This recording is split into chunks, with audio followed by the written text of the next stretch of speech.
And there we are. Happy Valentine's Day. This is the Dr. Sem Yankee Show and the Start Spreading the News Baseball Yankees podcast. Two shows in one, as we've been doing ever since the end of the season last year.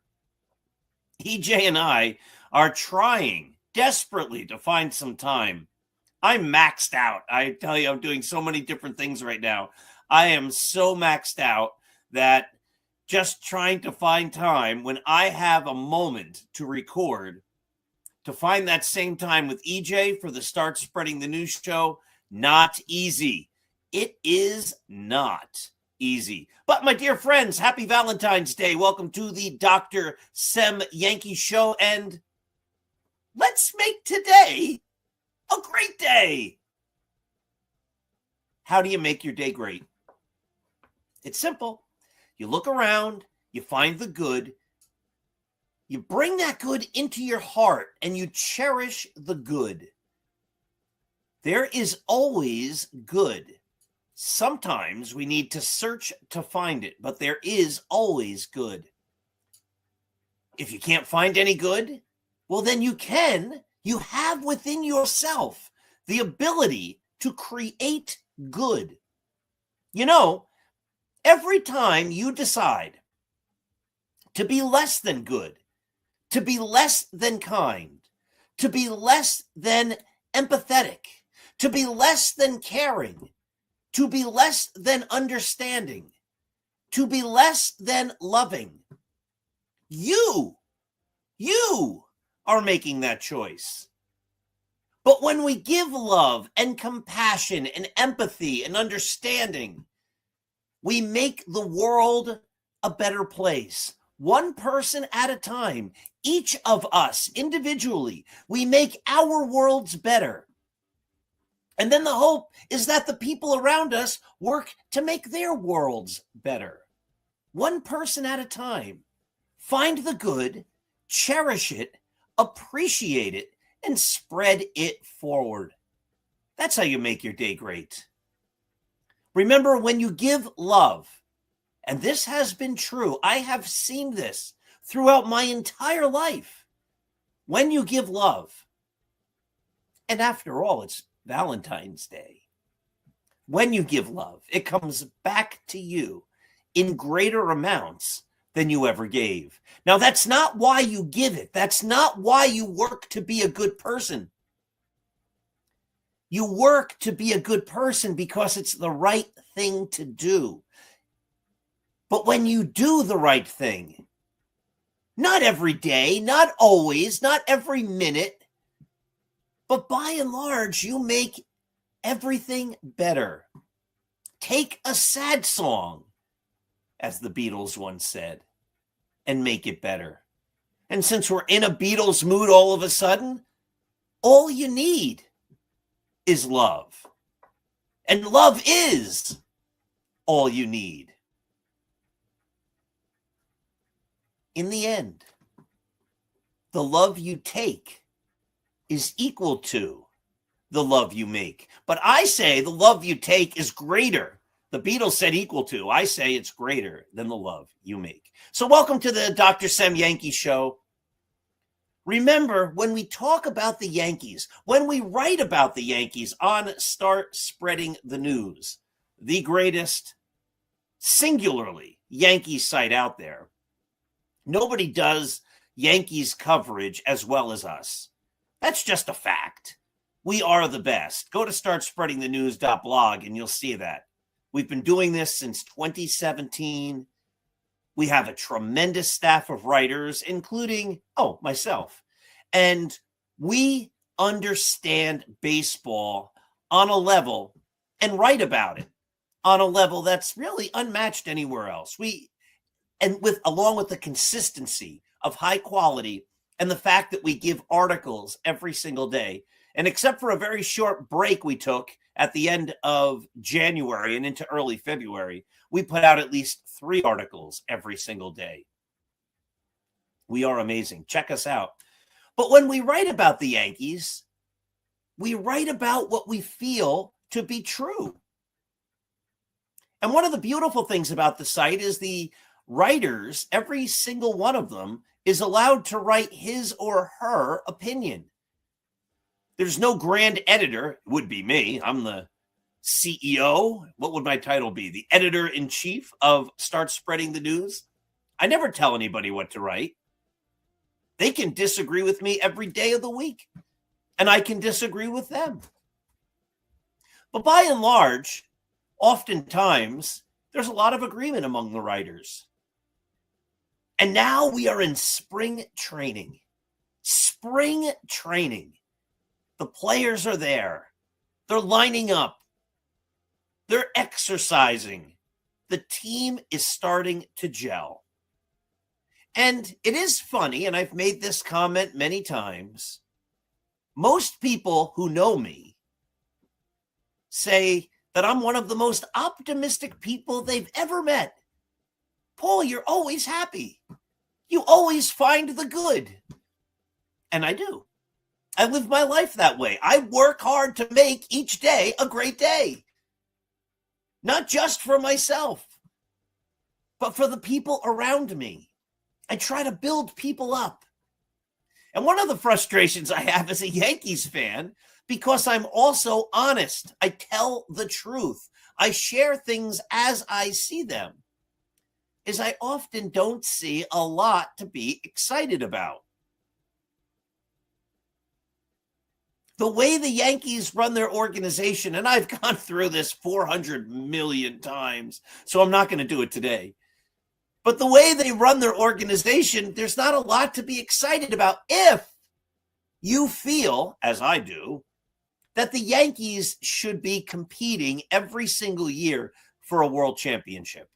Not saying they're going to get through the playoffs, not even saying they're going to make it to the playoffs. But when spring training starts, when the regular season starts, there should be the sense that the organization built the very best team possible. And for the last many, many, many years, an honest fan looking honestly, not with hope, not with optimism, not with rose-colored glasses, but looking optimistically at the Yankees, has to be honest and say they aren't doing everything they can to be the best possible team. But we're not going to talk about that today. Today, it's Valentine's Day, and today we are going to show the love. I'm going to share with you some of the things, not all, that give me some optimism, some hope. Today, I'm not going to be all rain clouds and doom and gloom. Today, I'm going to say these are the things that I think could make the 2026 season a really magical one for the Yankees. But before we get into that, let me remind you that this show is brought to you by Artemisia Publishing. Artemisia Publishing can be found at apbooks.net. Artemisia is a traditional publisher. They're independent, but they do it the traditional way. They pay their writers. The writers don't pay to be published. They are just like a big publisher, except they're an independent publisher. But Artemisia Publishing publishes across a variety of genres with a plethora of award-winning books, unbelievable award-winning books, many, many, many award-winning books, including the least among them, written by, me, and the award-winning From Compton to the Bronx, written by Roy White with me. And my great motivational book, 365.2. And the greatest novel ever written, Scattering the Ashes. If you have not read Scattering the Ashes, your life is somewhat empty. Sorry, it's true. You need to read Scattering the Ashes. And if you know people who make movies, you need to tell them to make Scattering the Ashes into a movie. It would be a phenomenal movie. It is a one-of-a-kind book, unlike any other, a novel that will make you laugh and cry and keep turning the pages till you get to the end. coming on March 17th, The Greatest New York Yankees by uniform number. All of those books and many, many more published by Artemisia Publishing at apbooks.net. All right, let's get this Start Spreading the News banner back up there. Start Spreading the News.blog. So what possible things might I be optimistic about with the Yankees heading into 2026? All right, my friends, that's the show. That would be great. But no, there are some good things. I think Aaron Judge is going to have another great year. You know, Andy Singer on the site on yesterday in the mailbag, mentioned how, they're going to be having the new automatic ball strike system. And that should really benefit Aaron Judge. Andy made a great point with that. Aaron Judge has had more called strikes on him that were out of the strike zone below his knees than any player. And those won't be called strikes anymore, which means he's going to get more pitches to hit, which means he should have another great year.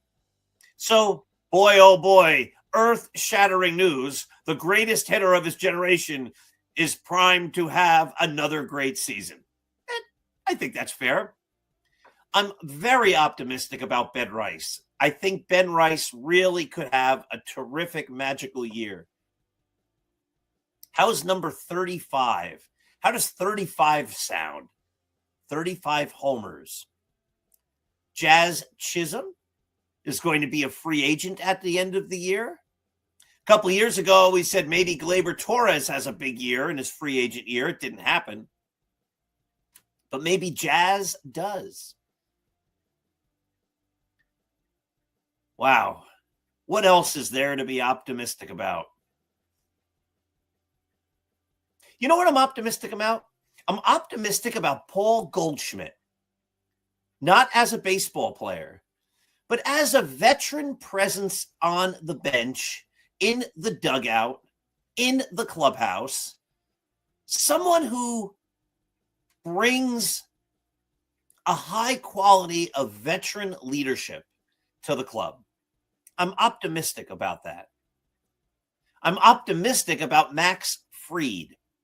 I think Max Fried is one of the top pitchers in baseball. And I'm optimistic that Max Fried will have another terrific year. I'm optimistic, but this might be more hopeful.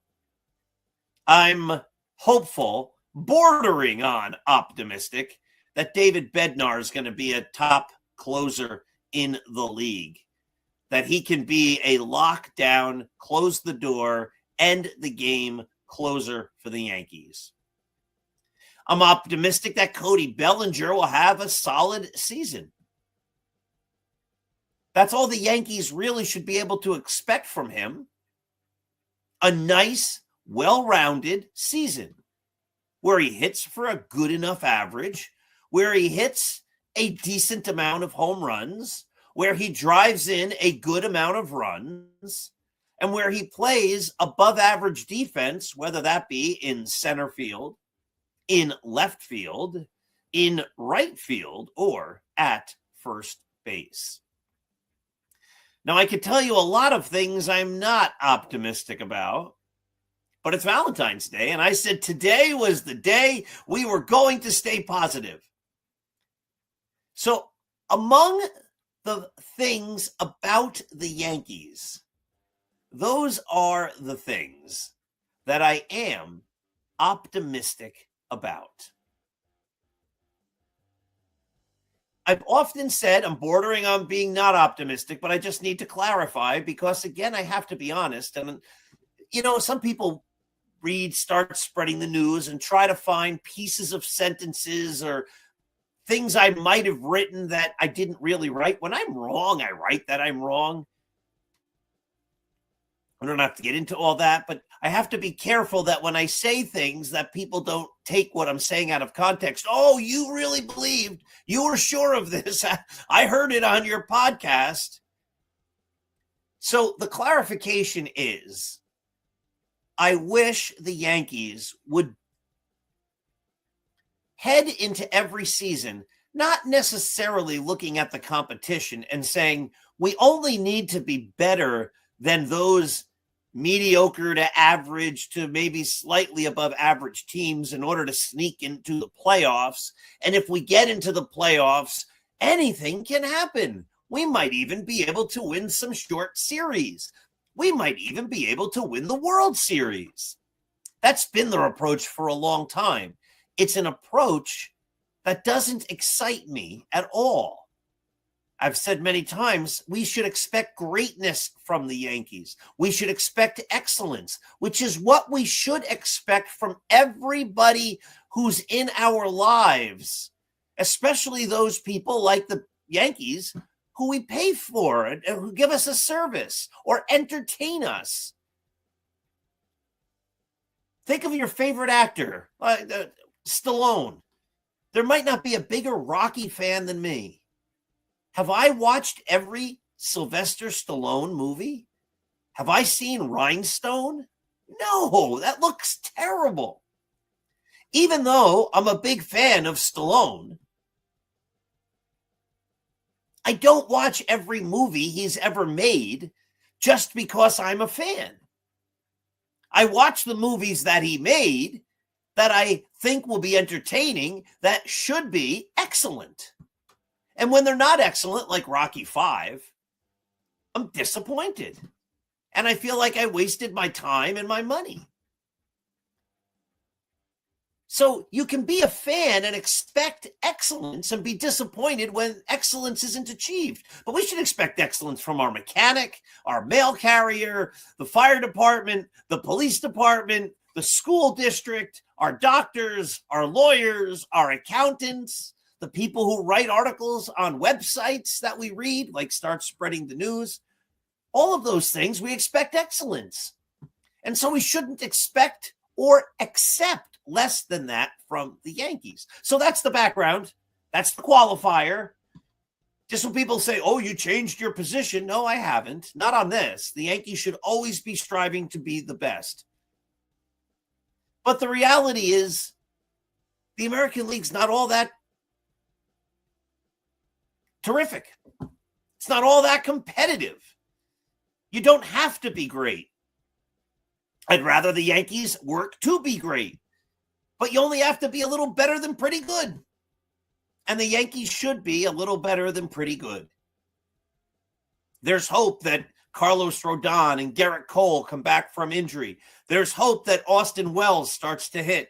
There's hope that Anthony Volpe puts it together. There's hope that Trent Grisham wasn't a one-year wonder. There's hope again that Jazz Chisholm puts up another big year. There's hope that Giancarlo Stanton has one last great run in him. There's hope that playing as a part-time player, Paul Goldschmidt, can do very well. There's hope that Cam Schlittler continues to progress, and Luis Heel, and Ryan Weathers. There's hope that Will Warren pitches well. There are a lot of things to be hopeful for.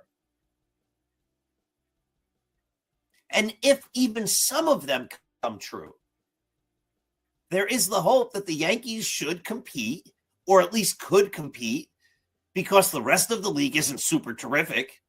Though if I were fans of any team, I would want my team to be. But I wouldn't necessarily expect it because they're not the Yankees. And that's not their brand. And that's not what their whole organizational greatness and image comes from, being great. But should the Yankees make the postseason, and I'm getting way ahead of myself, but should the Yankees make the postseason, and should they be healthy in a postseason series, Max Fried, Garrett Cole, Carlos Rodon, maybe Clark Schmidt, maybe Cam Schlittler? I mean, wow. Wow. And I know Aaron Judge hasn't been a great postseason hitter. I know that. Everybody knows that. But I'm also a believer in the law of averages. Over time, you're going to perform usually to the back of your baseball card. So one could make the argument that the odds say, I'm not a gambler though, and I'm against gambling, especially all the gambling in sports. That's another story. But the odds would say, not the betting odds, just law of probability odds, that one of these days Aaron Judge is going to have a monster postseason.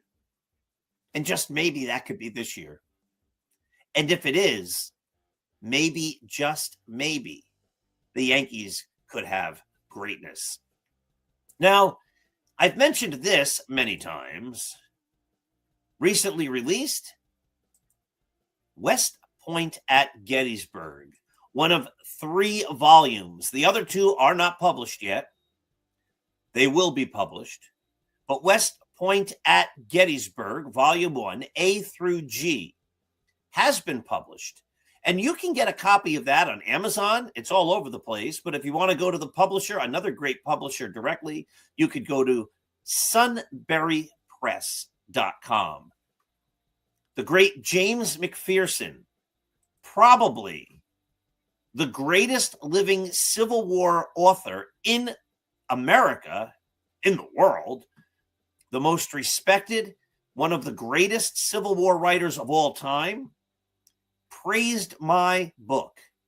He gave this book, West Point at Gettysburg, praise. So again, you can find it at Sunbury. Here's the book cover one last time. I have to make a better graphic so it just doesn't cover my face. But this is an unbelievable book.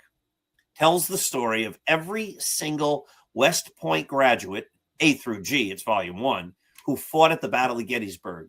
It tells you where they were born, where they died, the major battles in the Eastern Theater that they were part of, what they did at the Battle of Gettysburg. If they left an officer report, I quote from the officer report. If there's a marker on the battlefield, I share what the marker on the battlefield says about what that person or his unit did at that spot. I talk about what that man did before the war, after the war, assuming he lived. They all didn't, of course, and so much more. This is an unbelievable work. It took me years and years to write. I'm now working on volume 2. These are going to be some great classic books, but right now it's out already. West Point at Gettysburg, Volume 1, A through G. Okay, my friends, I think that'll wrap it up for the day. We did some optimistic things. It's Valentine's Day. You need to do yourself and the important people in your lives a big favor. You need to find them, and you need to tell them you love them. I love you are 3 of the most powerful words in the entire English language when they are sincere and when they come from your heart. Show the love. It's Valentine's Day. Give the love. My dear friends, thank you for watching. Thank you for being a Yankees fan. Thank you for visiting. Start spreading the news. Have yourselves a wonderful day, a wonderful weekend, and a wonderful and loving Valentine's Day.